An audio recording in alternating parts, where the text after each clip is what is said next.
नमस्कार दोस्तों, जय भीम। मेरे इस YouTube चैनल में आप सभी का स्वागत है।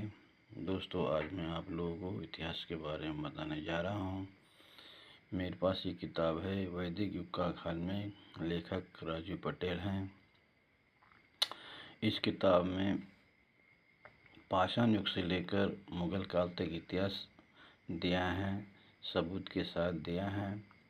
तो ये किताब आप भी सम्यक प्रकाशन से बुलवा कर पढ़ सकते हैं। तो इनमें 6 घालमेल लेखक ने दिए हैं। आइए देखते हैं एक एक करके 6 घालमेल कौन से हैं।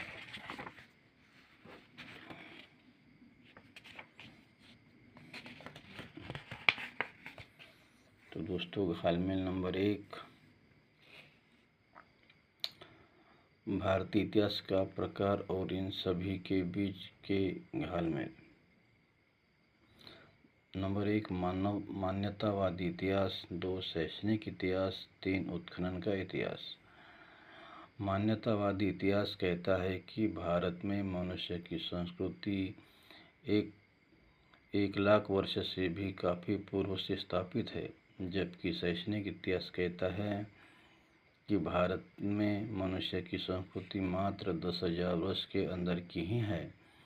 शैक्षणिक इतिहास कहता है कि भारत में वैदिक संस्कृति का उद्भव आज से 3,500 वर्ष पूर्व में होते हुए यहाँ आज तक सतत और निरंतर समाज में विराजित चली आ रही हैं।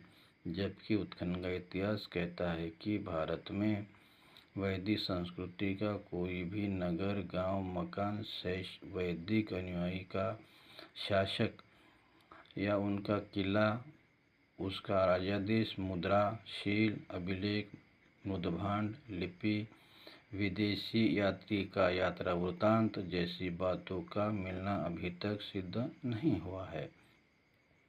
उत्खनन का इतिहास कहता है कि भारत में बौद्ध संस्कृति के असंख्य साक्ष्य उत्खनन द्वारा जमीन के नीचे से मिलते हैं, जबकि मान्यतावादी ब्राह्मणी वैदिक संस्कृति का इतिहास अभी तक जमीन के ऊपर से मिलने का ही है।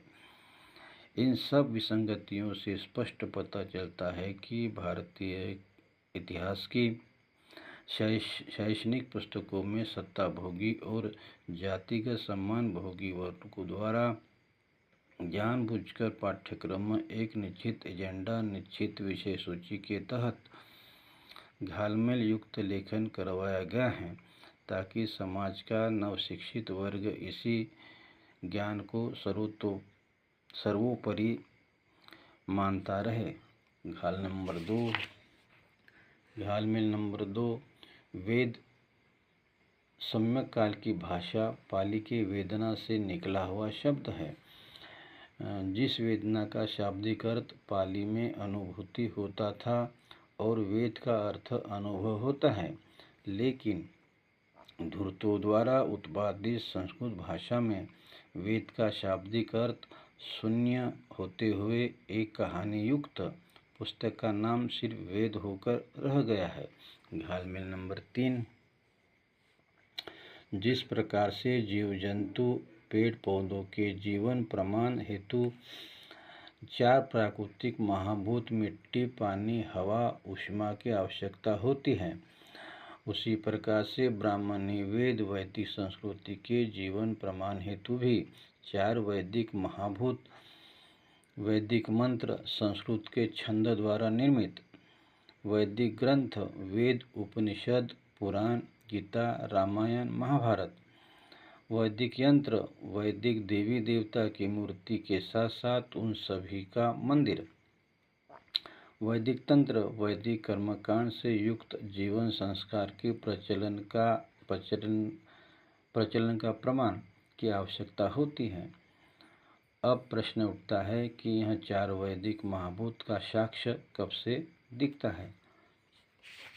घालमेल नंबर 4, वैदिक लेखक लिखते हैं कि मौर्य काल के समय चाणक्य था, जिसने कौटिल्य का अर्थशास्त्र लिखा था। अब प्रश्न उठता है कि मौर्य काल में लेखन हेतु सिर्फ शिलाओं का प्रयोग होता था, लेकिन चाणक्य ने अपने अर्थशास्त्र के लेखन हेतु कागज का प्रयोग किया था। क्या उस समय कागज का आविष्कार हो चुका था? मौर्य काल की सभी वस्तुओं का साक्ष्य खुदाई द्वारा मिलता है, लेकिन चाणक्य का साक्ष्य किस स्थान की खुदाई से मिलता है? घालमेल नंबर 5। वैदिक पक्ष और विपक्ष के लेखक लिखते हैं कि पुष्यमित्र शुंग ब्राह्मण था।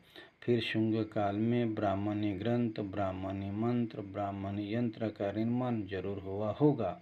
अब कोई यह बताए कि शुंग द्वारा निर्मित इस प्रकार का ब्राह्मणी ग्रंथ, मंत्र, यंत्र का साक्ष्य कब और कहाँ मिला है?